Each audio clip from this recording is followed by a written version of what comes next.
n'haïs pas les gens à cause des événements malheureux que tu as vécu. Ce que vous n'avez pas n'est pas à vous. Donc, il y a des questions qui n'auront jamais de réponse. Alors, n'aie pas peur de ce que tu ne peux pas changer et ne force pas les choses de peur que tu sois écarté du plan ou décret divin, car ce qui t'est destiné ne t'échappera jamais. Mais ce qui t'échappe aujourd'hui n'était pas destiné. Ce n'est pas de pleurer sur son sort, mais d'aller chercher ce qui t'appartient.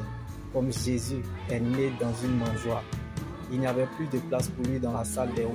Mais parce que sa vie devait prendre place dans la vie de plusieurs, dans la chambre haute.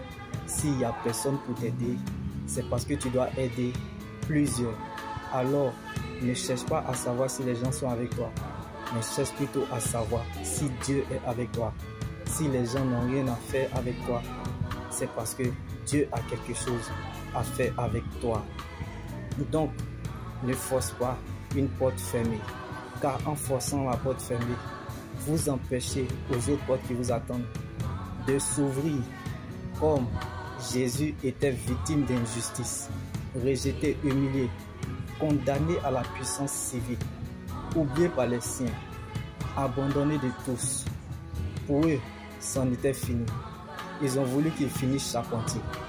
Il n'est pas footballeur, mais il a marqué l'humanité. Donc, tu t'inquiètes sur ton passé.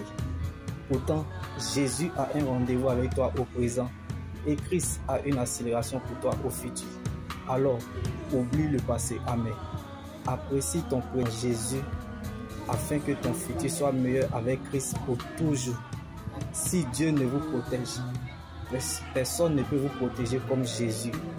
Donc, vaut mieux mourir que de ne pas accepter Jésus et la puissance d'une vie impérissable, le garant d'une bien meilleure alliance. Car de tous les ressuscités, Jésus-Christ est le seul ressuscité qui est vivant.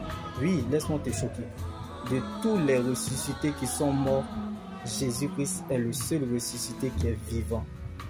Il est la bouche autorisée pour parler de l'éternité. Donc celui qui a une parole de Dieu prolonge sa vie, car Jésus est la vie dans nos années.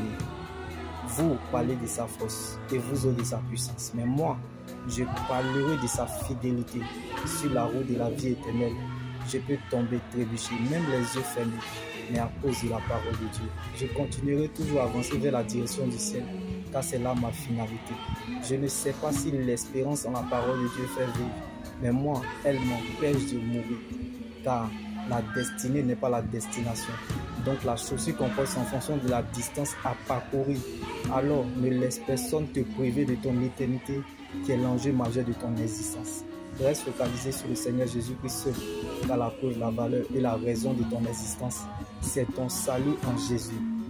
Alors, où veux-tu aller et avoir une vie meilleure sans Jésus? Tu auras perdu ton existence et raté ton éternité avec Christ, car la vie avec Jésus est un espoir sans fin. Donc celui qui vit avec Dieu mourra avec Dieu. Mais la vie sans Christ est une fin sans espoir. Donc celui qui vit sans Dieu mourra sans Dieu. Donc chacun choisit sa mort par sa manière de vivre. Chacun prépare sa mort par sa manière de vivre.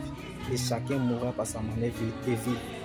Donc c'est à partir de tes décisions que la couleur de ton année sera décidée. Car nous appelons le futur de ce que nous conjuguons dans le présent.